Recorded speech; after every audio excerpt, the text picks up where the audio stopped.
Actualidad Radio, la información nunca sonó tan bien. El economista, calificador de riesgo, creador de Global Map, Observatorio Global Interactivo de Análisis Geopolítico y Geoeconómico, Leonardo Buniac.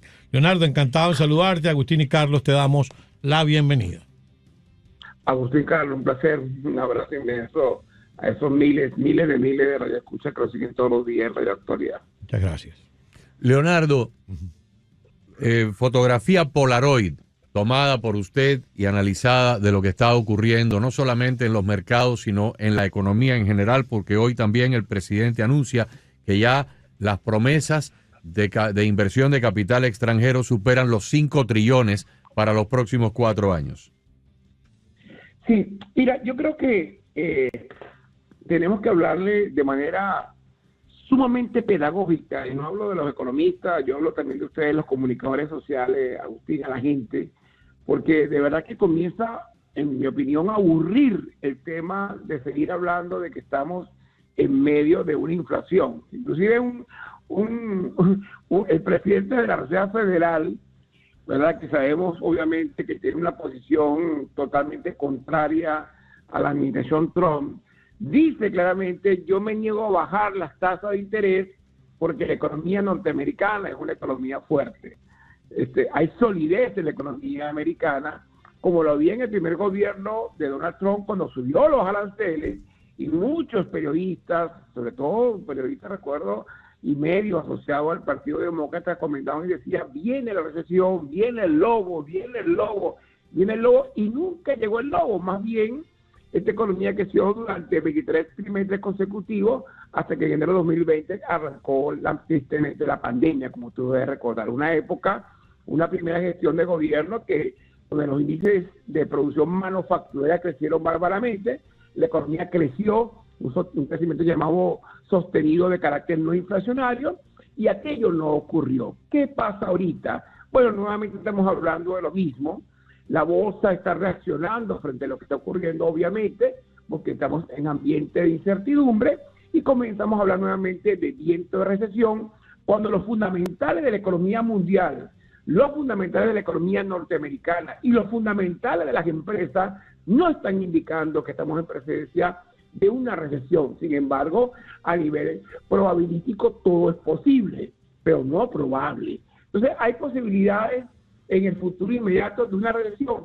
No lo sabemos, pero en este momento no hay razones desde el punto de vista macroeconómico para hablar de una recesión de los Estados Unidos. Lo que sí podemos hablar, mi querido Agustín y Carlos, es de una quiebra del gobierno de los Estados Unidos. Eso sí es grave, y esto sí es realmente importante porque es de carácter irreversible.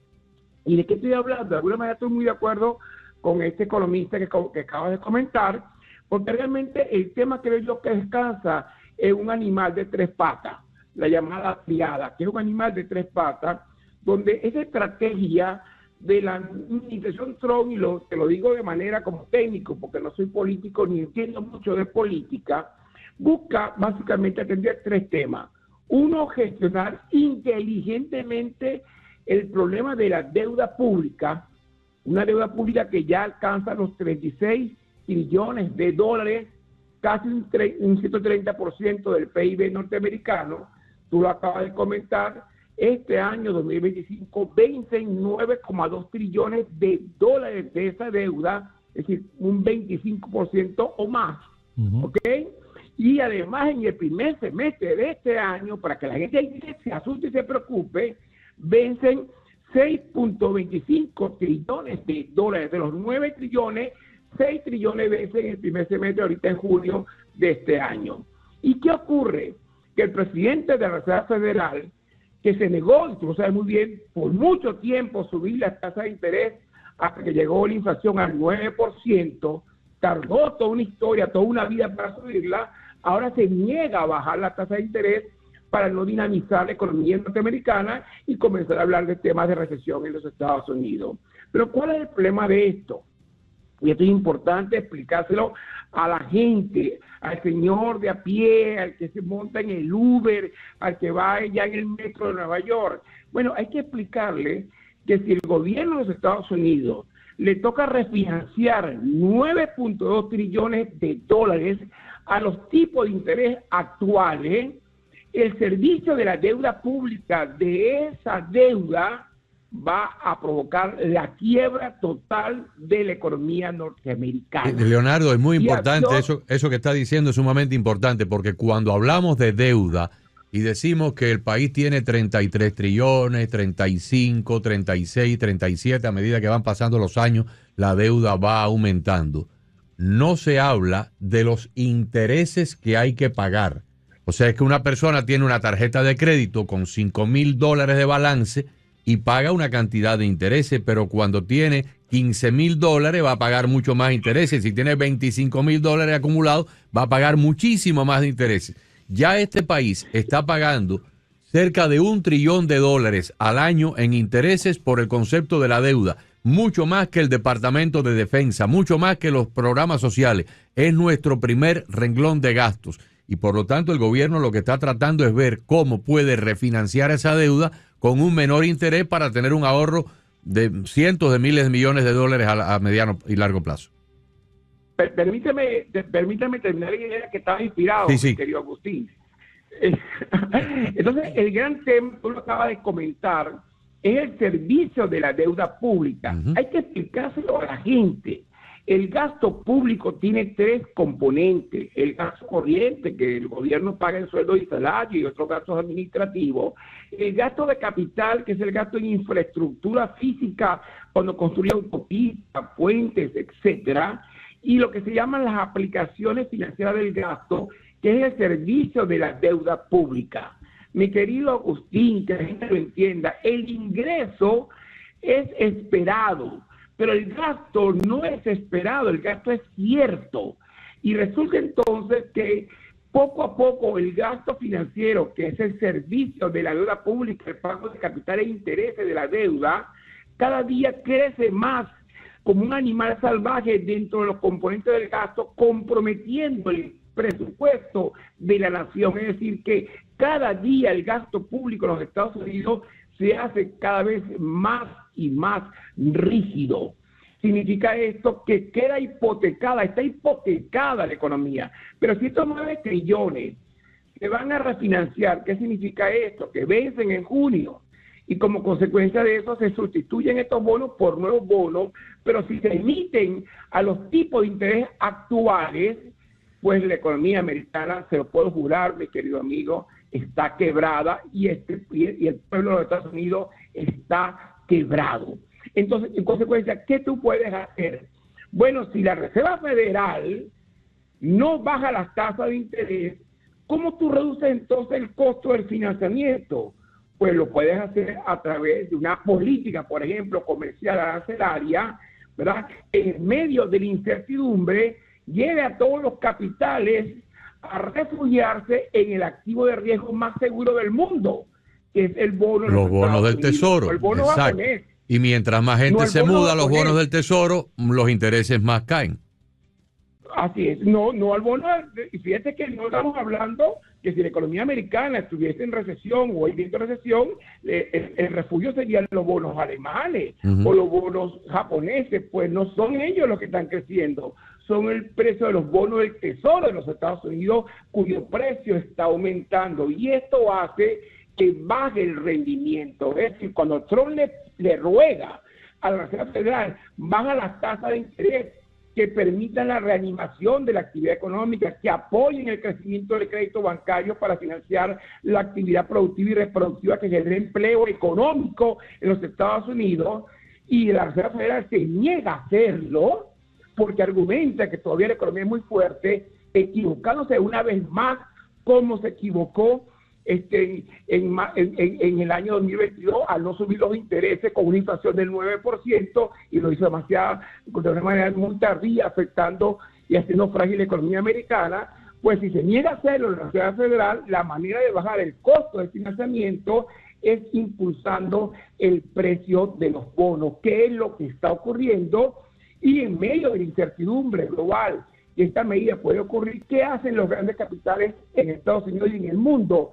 Refugiarse en el principal activo de riesgo mínimo, de riesgo cero. que es el bono del Tesoro. Al caer los rendimientos, tú lo acabas de explicar, se ve obligada ahora la Reserva Federal, más temprano que tarde lo va a tener que hacer, y ya se están reuniendo para eso, para bajar la tasa de interés. Y esto va a disminuir el costo financiero de la deuda pública, esto va a disminuir el costo financiero del servicio de la deuda americana, traduciéndose en bienestar para los americanos. Que dice el presidente Trump que si va a doler, a lo mejor está doliendo un poquito, pero tú vas a beneficiar porque va a sanear las finanzas públicas. Pero, querido Agustín, permíteme un minuto.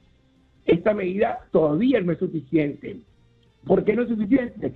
Porque el déficit fiscal es extremadamente alto. Entonces hay que recortar el gasto público también, que es lo que se está haciendo, bombardeando o explotando, implosionando la burocracia estatal en los Estados Unidos, ese excesivo gasto público de carácter clientelar. Bueno, esa es la primera pata de la triada, mi querido amigo. ¿Cuál es la segunda pata de la triada, si me permite?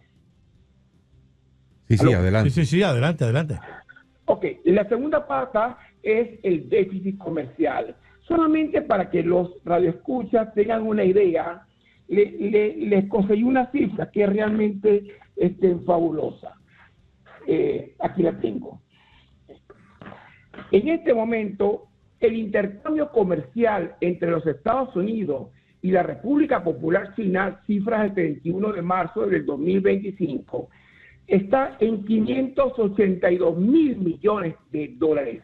De esa cifra, 438 mil millones son importaciones de China y apenas 143 mil millones son exportaciones de Estados Unidos hacia China. Eso hace que el déficit comercial de los Estados Unidos solamente con China sean 295 mil millones, es decir, 300 mil millones es el desbalance, el déficit comercial entre Estados Unidos y la República Popular China. Por cada dólar que nosotros les vendemos, ellos nos venden 3 a nosotros. Hay un factor ahí de desigualdad. Pero ¿cómo? Pero no solamente un tema de desigualdad macroeconómica, es que resulta que por años, ahora me vas a llevar esta cifra y me la vas a multiplicar por 30 años, China ha acumulado 4 trillones de dólares en reservas internacionales, gracias, entre otras cosas, a este déficit comercial. Claro, y Leonardo, interrumpo ahí nada más para insertar el siguiente paréntesis. Cualquier país que haya acumulado 4 trillones de dólares, aplausos para él, porque lo han hecho muy bien. Si lo dedicaran a la cura de la diabetes, a la cura de las arrugas, a la cura de la calvicie, si lo dedicaran a resolver los problemas de la humanidad. Pero esos 4 trillones de dólares lo están empleando en un armamento para poner en peligro la estabilidad mundial, la paz mundial, para invadir Taiwán, para amenazar a Vietnam, para amenazar Filipinas, Corea del Sur, Japón, tener un peligro latente cada vez de mayor magnitud en todos los mares y en todos los océanos. O sea, esos 4 trillones de dólares no es para hacer el bien, es para crear el caos y la amenaza mundial. Chino, sí. Exactamente. Adelante. Y para darle una estadística básica, por cada 4 buques militares, al revés, por cada buque militar que fabrica los Estados Unidos, China está fabricando 4 buques militares. Y la realidad es que todavía Estados Unidos supera militarmente a China por la capacidad de fuego y por su capacidad tecnológica, pero el número de buques de guerra, ya China hoy supera a los Estados Unidos. ¿Y estos con qué se han financiado? Con esos 4 trillones de dólares de reservas internacionales, como te explicaba, para amenazar el mar meridional de la China, donde están las islas Paracelso, las islas Spratly, que ya han construido 40.000 islas artificiales con bases militares, para tener cualquier tipo de contencioso administrativo con Malasia, con Indonesia, con Vietnam, con Japón, con Filipinas, exactamente porque el mar meridional es un mar, el mar sur de la China, es un mar donde hay unos 400 trillones aproximadamente de metros cúbicos de gas natural de reserva y unos 100.000 millones de barriles de petróleo de reserva en esa zona. Entonces, ese es el primer gran elemento, el famoso déficit comercial, que además se traduce, muy importante, Cada vez que Estados Unidos paga $3 por cada uno que recibe, lo que está haciendo es crear empleos en China. Cuando China exporta 438 mil millones y nosotros exportamos 143 mil millones, estamos allá generando 4 veces más empleo que lo que se genera en los Estados Unidos. Y ese balance tiene que producirse, ese déficit comercial tiene que sanearse y ese balance tiene que restablecerse. Y el segundo elemento que quería yo comentarte es sin duda restablecer la base industrial de los Estados Unidos. Usted tiene que proteger la industria manufacturera, no puede seguir siendo Detroit un cementerio de lo que conocimos como la industria automotriz. Entonces, obviamente, con la política arancelaria, tú estás buscando varias cosas. Uno, promover el empleo, promover inversiones dentro de los Estados Unidos, devolverle el poder industrial a la industria manufacturera norteamericana, ¿verdad? Resolver un tema importantísimo que la Reserva Federal podría apoyar y ayudar, pero por razones políticas no lo hace, y es bajar el financiamiento, bajar el costo del dinero, el costo del financiamiento. Si tú como Reserva Federal no me bajas la tasa de interés, pues yo te voy a bajar la tasa de interés o el rendimiento o el costo financiero a través del aumento en el precio de los bonos. Y resulta entonces que todos los capitales abandonan hoy los activos de riesgo para refugiarse en el principal activo de riesgo mínimo del planeta, que es el bono del Tesoro de los Estados Unidos. Leonardo, para culminar una pregunta que tenemos Carlos y yo, nos la hemos hecho 2 o 3 veces la semana pasada, me la hace él a mí, se la hago yo a él, pero de ahí no salimos. Estos trillones de dólares que hoy Trump anuncia que ya no son 4.4, ahora son 5 trillones de dólares de capital extranjero que se ha prometido invertir en los Estados Unidos, los microprocesadores de Taiwán, 1 trillón y pico de los Emiratos Árabes, medio trillón de Arabia Saudita, otro medio trillón de Nvidia, otro medio trillón de Apple y porciones más pequeñas. ¿Qué impacto pudiera tener esa inversión acá en los Estados Unidos en los próximos 4 años y cuándo podríamos ver los primeros frutos de esa capitalización? Lo primero es que esas inversiones extranjeras son inversiones de capital y entran por la llamada cuenta de capital de balanza de pago. Es decir, esos son flujos financieros que vienen a alimentar, a nutrir las reservas internacionales de Estados Unidos y, por supuesto, a sanear el déficit en balanza de pago. Primer impacto. El segundo impacto, sin duda, vienen a generar empleo, porque en la inversión, ¿en qué se traduce? Ampliación de capacidad instalada, incorporación de nuevos equipos y maquinaria e incorporación de nuevas tecnologías. Tercer efecto, generación de empleo. Y el cuarto efecto, que es bien importante, a pagar impuestos dentro de los Estados Unidos y a sanear las finanzas públicas. Hay una pregunta que se hizo un oyente y rápidamente, por favor, para terminar. El tema lo conversabas tú, Leonardo, comenzando la exposición, que viene el lobo, que viene la recesión y no termina de llegar. Y el oyente, me imagino que por el tema de lo que está viendo en las noticias, se pregunta, ¿cómo saber que ya llegó el lobo? Es decir, ¿cómo saber que ya estamos en recesión? ¿Y qué hacer si llegase para que te impacte lo menos posible? Ok, en primer lugar, cuando hablamos de una recesión, no estamos hablando de una contracción económica agravada, que es una caída del Producto Interno Bruto. Una recesión es como ir a 50 millas por hora y ahora voy a 35 millas por hora. En consecuencia, una recesión es equivalente a una desaceleración del nivel de actividad económica. Y por supuesto, importante, la desaceleración no ocurre en todos los sectores por igual, porque la variación del Producto Interno Bruto es una variación promedio, pero donde hay sectores económicos que crecen y otros sectores económicos que crecen menos. Por lo tanto, la economía se comporta en forma de K. ¿Qué significa eso? La K es una letra bifurcada, es asimétrica, con una patita que mira hacia arriba y una que mira hacia abajo. Es decir, en cualquier economía hay sectores que van a estar dinamizándose y creciendo y hay otros que no. Hay que estar entonces muy pendiente de identificar cuáles son los sectores económicos que en la economía americana en este momento se van a estar dinamizando mucho y algunos otros que por las razones de mercado y por razones macroeconómicas van a ser menos beneficiados. Ahí hay que estar atentos, pero en este momento no hay razones de ningún tipo para pensar en una recesión porque los fundamentales del mercado así no lo están diciendo. Usted agarra al demócrata, más demócrata, y te va a decir, bueno, pero hay probabilidades de una recesión. Yo leí hace un par de meses que había una probabilidad de 1% que cayera un asteroide al planeta. Eso existe, es verdad, hay probabilidades. Leonardo, como siempre, muchísimas gracias por estar con nosotros. Estos temas van a seguir dando de qué hablar. Ahorita está el presidente Trump reunido con Benjamín Netanyahu. Ha dicho lo que ya le comentábamos sobre la China. También ambos mandatarios han llegado a la conclusión de cero tarifas. De aquí para Israel y de Israel para Cero acá. tarifas. Ya está cerrando, en este momento está cerrando la bolsa, 4 de la tarde. El índice Dow Jones cayó un 1,03% y ya te voy a decir cuánto cayó. Aproximadamente 400 puntos. Todavía no hay algunos cómputos que se están calculando en el último minuto. Unos 400 puntos.